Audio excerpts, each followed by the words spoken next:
place, a new home. Hello and welcome back to my channel. If you're new here, I'm Sherry. Make sure you guys stay till the end of the video if you'd like to see my progress pics, and let's jump right into it. This video is going to be my 5 months post-op gastric bypass. So I had gastric bypass June 1st of 2022, and so today's the 1st, so today is my 5 months post-op. And to date, I've lost 54 pounds. I've lost 8.5 inches off my waist. I've gone from a size 22 to a size 16 in regular sizes. In torrid sizes, I've gone from a 20 to a 12. Let's see, what else? So when I first started out, I was 266 pounds, and today I weigh 212. So I weigh the same amount now as I did when I first got pregnant with my very first child 11 years ago. So that feels pretty amazing. I remember at the time I felt humongous when I first got pregnant, but I haven't seen 212 in a long time, so it feels really good. This month, the month of October, I only lost 5.5 pounds. But I also had my first major stall since surgery. So this month I had a 2-week stall where I didn't lose anything. I just kept gaining and losing like the same 2 pounds over and over again. It was driving me crazy. This month we also had 2 birthdays that we celebrated, including mine. So of course there was cake and junk food, and we just got back from vacation. So that's another thing that slowed down my weight this month. And I've had 2 periods this month. My periods have gotten really weird and like close together. So when we were on vacation, I wasn't drinking nearly enough water. Like normally I try to drink at least 2 of these 30-ounce bottles, plus I have like 2 cups of decaf coffee a day. So like all said and done, I usually drink around 76 ounces of fluid. But when we were on vacation, I was getting less than 1 of those and like maybe 1 cup of coffee a day. I was so dehydrated. My urine was not clear like it was supposed to be, not anywhere close. And I was holding water really bad. Like my fingers got so swollen, I couldn't even fit my wedding ring. Like I had to take it off and be like, here, honey, can you hold on to this for me? So that's actually one of my non-scale victories that I wanted to talk about, is the fact that I can fit my wedding ring again. I went a really long time without being able to fit it. And so my husband would buy me like cheap rings that I could wear instead that were bigger, but I could finally fit it again. So I think it's a size 8. And I think the rings that he had to buy me to fit my fat swollen fingers, it's my sausage fingers, was a size 9, and even that was tight sometimes. I've always been one of those people that holds fluid in my fingers. Like even when I was skinny, when I was a teenager, I lost 45 pounds, I think it was. And I was in a size 8 clothing size. But even though I was wearing a size 8 clothes, my ring size was still a size 8 because I just inherited fat fingers from my mother. Let's see. I lost the shoe size. I did not expect that because my feet, even when I gained weight, my feet never got particularly large. What did I just say? No, what I meant to say was when I gained weight, my feet never got like swollen or puffy or anything. I've always had kind of narrow, long feet. So I was a size 10, and I thought that was just because I had kids. Like when I had kids, my feet started expanding. But my feet have actually gone down to a size 9, which I was shocked by because the other day I was at Walmart and I grabbed a pair of white tennis shoes in my usual size 10, and they were like way too big. They were like falling off my feet. So I had to return those, and when I came back, they didn't have a 9.5. So I grabbed a 9 and I was thinking, surely these aren't going to fit. They fit perfectly. So I guess I'm a size 9 now. I've lost a cup size in bras, which I am not happy about. The girls are definitely starting to deflate more. And like I can just feel a difference, like they feel different. And I'm not happy about that. But when I'm done losing my weight, I do have plans to have a mommy makeover. So I will be getting a tummy tuck at some point and a breast lift. And when I get the breast lift done, I want to get fat injected into them to help fill them up. So definitely planning on doing that. Definitely noticed that my butt is for sure sagging more. Not happy about that either. But there's really only 2 ways to fix that. Brazil butt lift or lifting heavy weights for a few years until your butt fills back out. I might be going the Brazil butt lift route. It depends on how bad it is when I'm done losing weight. Like if I'm a complete pancake, yeah, I'm going to ask them to shoot some fat in there. It's always been my dream to have a bubble butt and a tiny waist. How much food can I eat now? I can eat about a cup and a half, depending on what the thing is. Not really a cup and a half usually. It's usually less than that. And it really depends on what it is. Like if it's something high protein and dense, I can definitely eat a lot less of it. But if it's something like popcorn, yeah, I can eat a pretty good amount of popcorn without getting full. And part of the reason for that too is popcorn is full of air.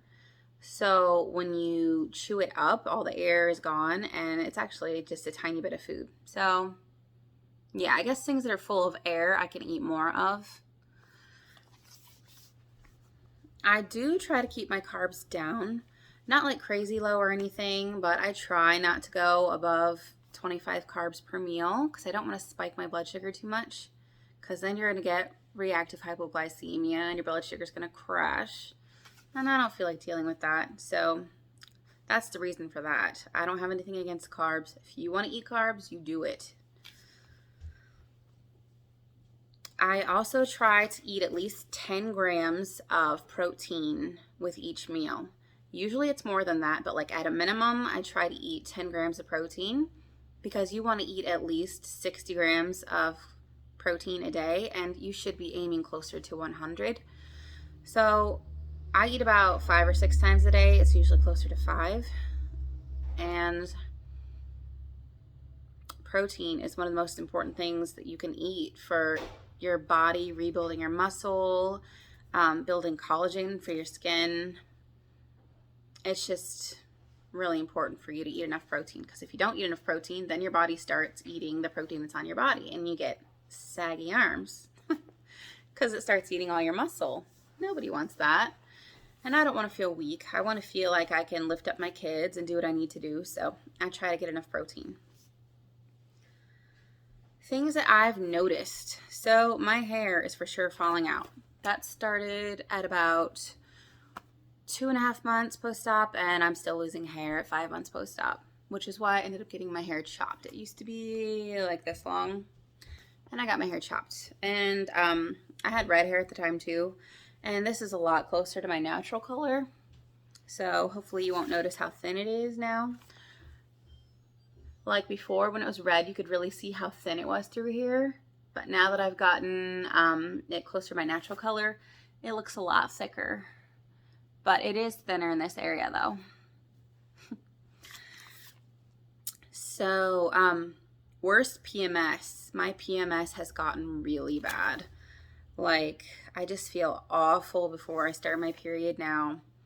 I just get really tired and my anxiety gets bad, and I get cramps like a week or 2 weeks before my period is supposed to start.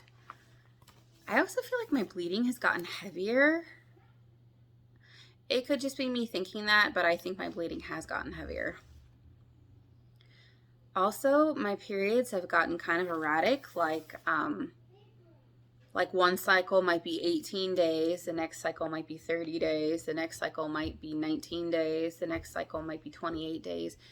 it's just kind of jerking around, and I don't know when I'm supposed to start anymore. The scary thing about that is it's hard for me to track my cycle and know when I'm ovulating. So, like, your chance of getting accidentally pregnant goes up drastically if you can't tell when you're ovulating, because your cycle is just jerking all over the place. Dumping syndrome. Yes, I definitely have that. I can eat carbs and I can eat some sugar, but if I eat too much of it, or if I eat too fast, then like a few minutes later, I start feeling nauseated and dizzy. Sometimes my heart feels like it's racing. Sometimes it sends me to the bathroom and sometimes it doesn't. Sometimes I just need to lay down and rest for a while until the feeling passes. Because since you can't drink until a half an hour after you've eaten, usually the contents in your stomach are dry. And so you can't really throw up because it's dry and there's no liquid to make it easier to throw up. So you're kind of just stuck with that horrible feeling until it goes away. I've tried a few times to throw up to feel better, and usually nothing comes up. Something else I've noticed is it's easier to breathe. Breathing has gotten easier, which is awesome because I have a breathing condition. And when I gained weight, it just made it worse. So that's really exciting for me because I've been dealing with this since I got pregnant with my last child, and she's 20 months now. Actually, she's almost 21 months now. So I've been dealing with it for quite a while, but it's getting better, and it's a huge relief.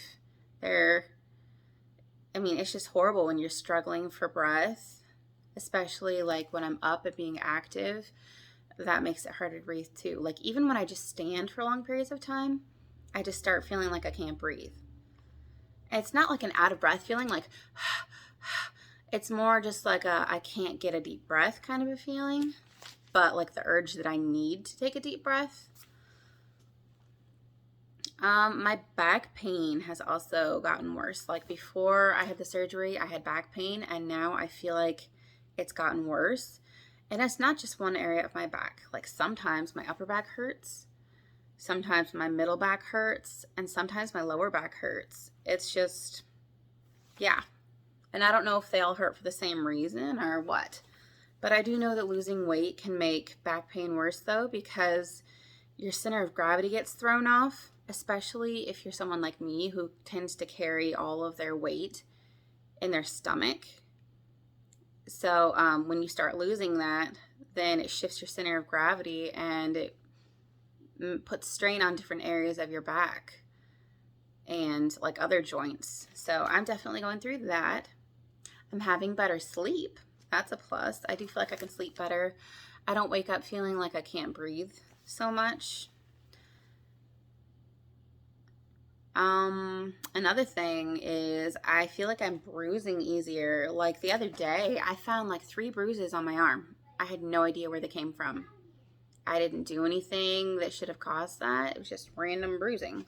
Like I had one right here and right here and right here, and I have no idea what caused that. But apparently I bruise a lot easier now.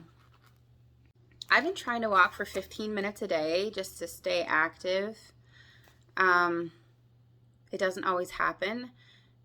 Sometimes I do it twice. Sometimes I'll do it in the morning first thing and in the evening after dinner.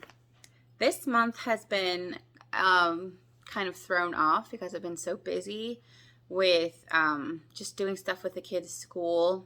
Isabella was in volleyball, so we had a few games we could go to for her, and then we had vacation, and my birthday was at the beginning of the month, and I just feel like my schedule's been really thrown off this month, but hopefully I can get back into the grind of just eating healthier and working out more, because I do want that to be my lifestyle. I want to have a healthy lifestyle. It's not a diet, which is why I can just hop right back on and be like, oh, it's Monday or it's Tuesday, time to get back at it, you know? You don't have to have a Monday or the first of the month to get back started eating healthy or working out. You can say, hey, I'm going to do it tomorrow. I'm going to do it today, and do it. So, things that need improvement. I need to sleep more. I have not been sleeping enough. I've been going to bed late, like around midnight, and I know that's not good for me. It's not good for weight loss. It's not good for your hormones. It's not good for your mental health. So I just need to start making it a priority to go to bed earlier. I need to be more on top of my vitamins. It's not that I haven't been taking my vitamins. I'm very good about that. It's more so my calcium. I have not been taking as much calcium as I should. I'm supposed to take it 3 times a day, but you have to space it out 2 hours from anything else that you're taking. And so I've really only been taking it twice a day instead of 3. All right, guys, that's all I have for you. Here's my progress pictures, and I'll see you in the next video. Love you.